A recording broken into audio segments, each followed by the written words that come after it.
아멘. 하나님께 영광의 박수 올리겠습니다. 네, 샬롬 찬양대와 합의 찬양팀의 귀한 찬양 감사합니다. 하나님께서 이 찬양의 고백을 우리 모두의 고백, 공동체의 고백으로 기쁘게 받으신 줄 믿습니다. 안녕하십니까? 저는 아까 소개받은 대로 앞으로 창천교회 청년부를 섬기게 된 현병찬 목사입니다. 제가 아직은 이 교육부 목사이기도 해서 100% 청년 목사는 아직은 아닙니다. 100%는 아마 내년도 1월 1일부터 그렇게 100%로 청년부 사역을 시작하게 될 텐데요. 제가 2019년 창천교회에 부임해서 이 3부 예배, 청년 예배에서 말씀을 전한 횟수가 세어보니까 오늘로 꼭 6번째입니다. 그러니까 제가 창천교회에 온 지는 5년째가 되었는데 3부 예배를 드린 횟수가 6번밖에 되지 않아서 이 자리는요, 늘 설 때마다 새롭고 또 낯섭니다. 1년 전이었습니다. 작년 12월 4일 날 5번째로 이 자리에 제가 섰을 때만 해도 제가 청년부를 담당하게 될 줄은 정말 꿈에도 생각해 본 적이 없습니다. 그때 전했던 설교의 제목이 나의 베들레헴은 이라는 제목이었거든요. 혹시 그날 설교를 기억하시는 분은 없으시겠죠? 네, 있으시면 곤란합니다. 그날도 오늘처럼 대림절이었거든요. 그러니까 제가 마태복음 2장을 본문으로 이 동방박사들이 저지른 실수에 대해 나누면서 가장 낮고 가장 소외된 곳으로 오신 그 주님이 계신 베들레헴, 즉 나의 베들레헴은 어디인가? 라고 여러분께 물으면서 나의 베들레헴은 교회학교 교사가 될 수 있다라고 기승전 교사로 말씀을 전했던 기억이 있습니다. 그러니까 매번 교육부 목사로 교회학교 교사 모집에 대한 사명감을 띠고 이 자리에 서다가 이제 오늘부터는 청년부 목사로 앞으로 매주 여러분들을 보게 된다고 생각하니 여러분 제 마음이 어떠실 것 같습니까?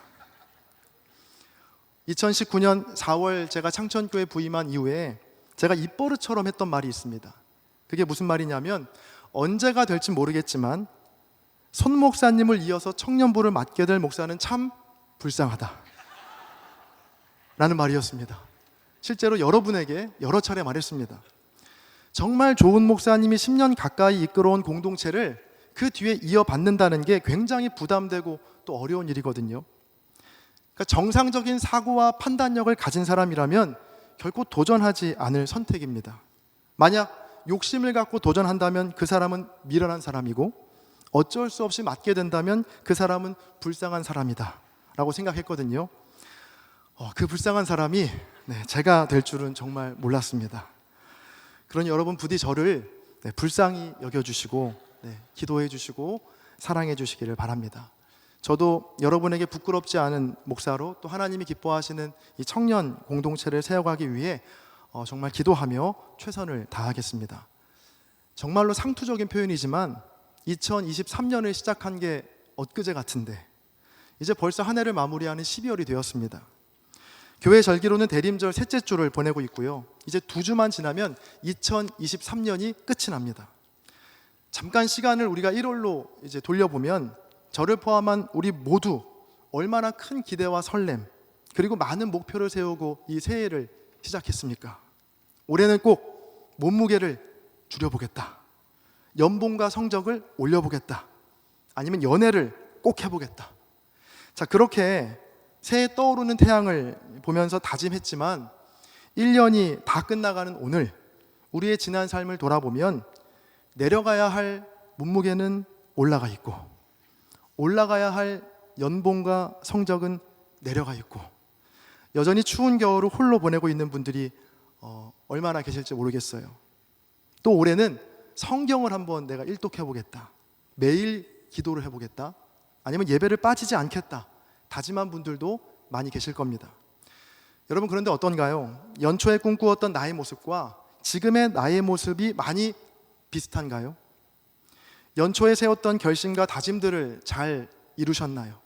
모르게 몰라도 이런 질문 앞에 자신 있게 대답할 수 있는 사람 많이 없을 겁니다. 물론 저도 그렇습니다.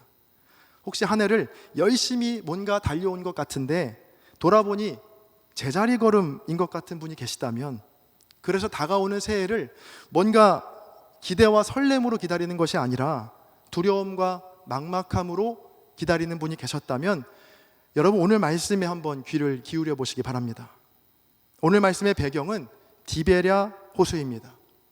이 디베랴 호수의 또 다른 이름으로는요, 갈릴리 호수, 또 게네사렛 호수, 다 같은 이름입니다. 자, 그곳에 베드로를 포함한 예수님의 제자들이 함께 모여 있었는데요, 3절을 제가 읽겠습니다. 시몬 베드로가 나는 물고기 잡으러 가노라 하니 그들이 우리도 함께 가겠다 하고 나가서 배에 올랐으나 그날 밤에 아무것도 잡지 못하였더니. 자, 밤이 새도록 아무것도 잡지 못한 베드로와 제자들에게 이제 부활하신 주님이 찾아오십니다. 자, 그러나 아무도 예수님을 알아보지 못했습니다. 본문 4절부터 6절까지의 말씀을 우리가 함께 읽으면 좋겠습니다. 스크린 보시고 함께 읽어보겠습니다.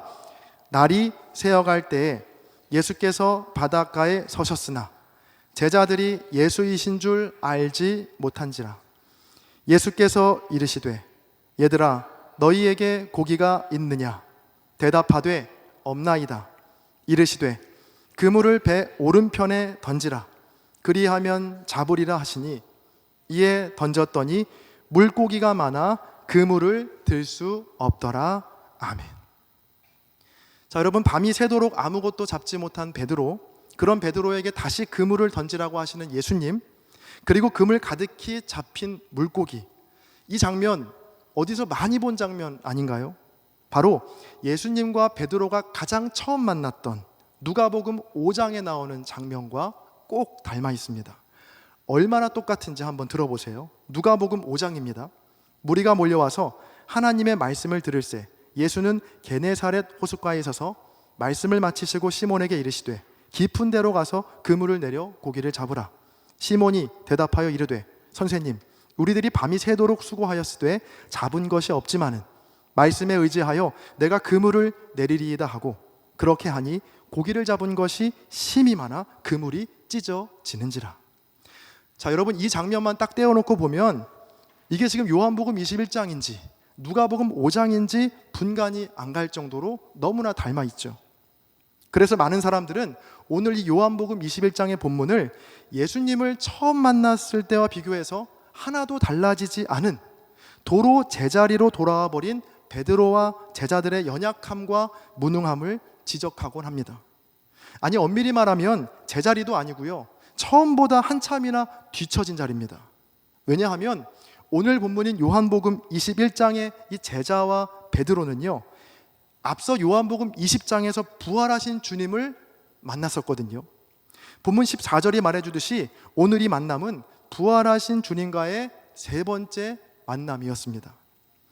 자, 베드로와 제자들이 누가복음 5장에서 주님을 처음 만났을 때는요, 앞으로 예수님이 십자가에서 죽으시고 다시 부활하실 줄 전혀 몰랐겠죠. 그래서 예수님이 그리스도임을, 또 하나님의 아들이심을 몰랐을 수 있습니다. 자, 그런데 이 요한복음 21장의 제자들은 이야기가 다르죠. 이미 부활하신 주님을 2번이나 보았거든요. 자, 그런데도 다시 물고기 잡던 옛날의 생활로 돌아가 버린 겁니다. 자, 그런 제자들을 바라보는 주님의 마음은 얼마나 답답하셨을까요? 내가 정말 저것들 믿고 하늘로 올라가도 될까? 어떻게 저들에게 사명을 맡기나? 이렇게 생각할 법도 하신데 주님은요, 오늘 본문에서 아무 말씀하지 않으시고 맛있는 아침밥을 차려주십니다. 본문 9절입니다. 육지에 올라보니 숯불이 있는데 그 위에 생선이 놓였고 떡도 있더라. 자, 이 숯불을 보는 순간 베드로는 뜨끔했을 겁니다. 베드로는 이 숯불에 대한 매우 안 좋은 기억을 갖고 있거든요. 고문당하시던 예수님을 부인하고 저주했던 곳이 바로 불을 쬐던 숯불 앞이었습니다. 그렇게 숯불 곁에서 조반을 먹은 후에 우리가 읽진 않았지만 오늘 본문 이하에 15절 이하에서 주님은 베드로에게 3번 사랑을 물으시죠. 그리고 3번 주님을 부인했던 베드로에게 그 숯불 앞에서 3번 사랑을 물어보시는 겁니다. 그리고 나서 그 자리에서 주님은 베드로에게 내 양을 먹이라, 나를 따르라 라는 위대한 사명을 맡겨주십니다. 자, 부활하신 주님을 만났지만 다시 고기 잡던 갈릴리로 되돌아간 베드로와 제자들. 여러분, 이 제자리라는 말이 있는데요, 이 제자리에는요 다양한 뜻이 있습니다. 그런데 그 중에 이런 뜻이 있어요. 위치에 변화가 없는 같은 자리라는 뜻이 있습니다. 흔히 이 제자리 걸음이라는 말 많이 쓰는데요. 뭔가 발전이나 변화 없이 앞으로 나아가지 못하는 정체된 상태나 자리를 뜻합니다. 베드로에게 있어서 이 디베라 호수, 고기 없는 빈배, 그리고 숯불이 바로 그런 제자리였습니다. 때때로 우리의 삶과 믿음이 정말 제자리 걸음처럼 느껴질 때가 있죠. 내가 정말 그랬던 적이 있나 싶을 정도로 주님에 대한 사랑과 확신으로 가득 찼던 때는 그저 먼 옛날의 일이 되어버렸고, 너무나도 차갑게 식어버린 나의 마음에 놀랄 때도 있습니다. 또 아무리 우리가 열심히 살아도 마치 러닝머신 위에서 내가 뛰는 것처럼 한 걸음도 한 발짝도 나아지지 않는 나의 상황과 환경 때문에 좌절할 때도 있습니다. 맞습니다. 지금 베드로와 제자들이 서 있는 자리는요, 도로 제자리가 맞아요. 누가복음 5장에서 주님과의 첫 만남을 가진 후에 수많은 사건과 기적, 심지어 예수님의 죽음과 부활까지도 경험했지만, 오랜 시간이 지나 부활하신 주님을 다시 만난 자리가 도로 제자리, 다시 갈릴리였거든요. 자, 그런데 저는요, 오늘 이 말씀을 여기에서 끝내고 싶지 않습니다. 지금 베드로와 제자들이 있는 이 갈릴리는 도로 제자리인 건 맞지만 제자로서 있어야 할 마땅한 자리이기도 했거든요. 자, 이게 무슨 말이냐면요, 여러분 마태복음과 마가복음을 보면 예수님께서 제자들에게 십자가 지시기 전에 반복해서 하시는 말씀이 있는데 잘 들어보세요. 이 말씀 하셨습니다. 그러나 내가 살아난 후에 너희보다 먼저 갈릴리로 가리라. 마지막 만찬에서 주님은 십자가 고난과 죽음을 말씀하시면서 내가 살아난 후에 너희보다 먼저 갈릴리로 갈 것이다 라고 말씀하셨습니다. 저는 이 말씀을 보는 순간 얼마나 소름이 돋고 또 위로가 되었는지 모릅니다. 이 말씀을 읽고 나서 다시 오늘 본문 요한복음 21장의 말씀을 보니까요, 이전까지는 정말 한심하고 찌질해 보이기만 했던 베드로와 제자들이 달리 보이는 거예요. 여러분, 지금 제자들이 있던 곳 어디였죠? 디베랴 호수. 이 디베랴 호수의 다른 이름은 갈릴리 호수. 주님께서 내가 너희보다 먼저 가 있겠다고 말씀하셨던 바로 그곳, 바로 말씀의 자리 갈릴리에 모여 있었던 겁니다. 자, 그러고 보니까 오늘 본문에서 제자들에게 하신 예수님의 행동이 이제야 이해가 갑니다. 그래서 고기 잡던 제자들을 혼내거나 면박 주지 않으셨구나. 그래서 주님이 조용히 찾아가서 숯불을 피우시고 생선과 떡을 차려주셨구나. 그래서 베드로에게 사명을 맡겨주셨구나. 자, 이것이 제가 갈릴리는 도로 제자리이기도 하지만 제자로서 있어야 할 마땅한 자리라고 말씀드린 이유입니다. 오늘 말씀의 제목 우리가 한번 같이 읽어볼까요? 함께 읽겠습니다. 괜찮아. 자, 한 번 더 이 괜찮아를 할 텐데 여러분의 도움이 필요합니다. 이번에는 두 손을 엇갈려서 여러분 어깨에 한번 올려보시겠어요? 이렇게 호응이 좋을 줄 몰랐습니다. 감사합니다. 저 약간 이거 생각하면서 안 올리시면 어쩌지 걱정했거든요. 자, 그리고 두 손으로 어깨를 토닥이면서 제가 먼저 여러분에게 괜찮아? 라고 물으면 여러분들은 괜찮아 라고 대답하시면 됩니다. 해보겠습니다. 토닥여 볼까요? 네. 나비 같습니다. 네. 자, 묻겠습니다. 괜찮아? 내려주시죠. 네. 감사합니다. 한 해가 저물어가는 12월 셋째 주, 우리 창천교회 청년부 목사로 드리는 이 첫 예배에 창천교회 청년들에게 어떤 말씀을 전해야 할까 정말 많이 고민하고 또 기도했습니다. 자, 그러다 붙들게 된 말씀이 오늘 요한복음 21장이었고요. 이 말씀을 묵상하던 중에 떠오른 단어가 바로 괜찮아 였습니다. 박노해 씨의 시 중에 괜찮아 괜찮아라는 시가 있는데요, 그 시의 내용은 이렇습니다. 괜찮아 괜찮아, 잘못 가도 괜찮아, 잘못 디딘 발걸음에서 길은 찾아지니까. 괜찮아 괜찮아, 떨어져도 괜찮아, 굴러떨어진 씨앗에서 꽃은 피어나니까. 괜찮아 괜찮아, 실패해도 괜찮아, 쓰러지고 깨어져야 진짜 내가 나오니까. 저는 이 시에 한 연을 제가 더 추가해 봤는데요. 이렇게 추가해 봤습니다. 괜찮아, 괜찮아. 도로 제자리여도 괜찮아. 그곳에서 예배하고 있다면 주가 널 먹이실 테니까. 주가 내게 사명을 맡기실 테니까. 사랑하는 창천의 청년 여러분, 아직 사랑하는 이라는 말이 제게도 어색하고 낯설지만 저는 이 말이 결코 상투적인 표현이 되지 않도록 여러분 한 명 한 명 정말로 여러분을 사랑하게 해달라고 계속 하나님께 늘 기도할 겁니다. 혹시 아무리 달리고 달려도 늘 제자리인 것 같아서 낙심하고 절망한 분이 이곳에 혹 계시다면 여러분에게 괜찮다는 위로를 전해드리고 싶습니다. 그런데 이건 단지 저의 위로가 아닙니다.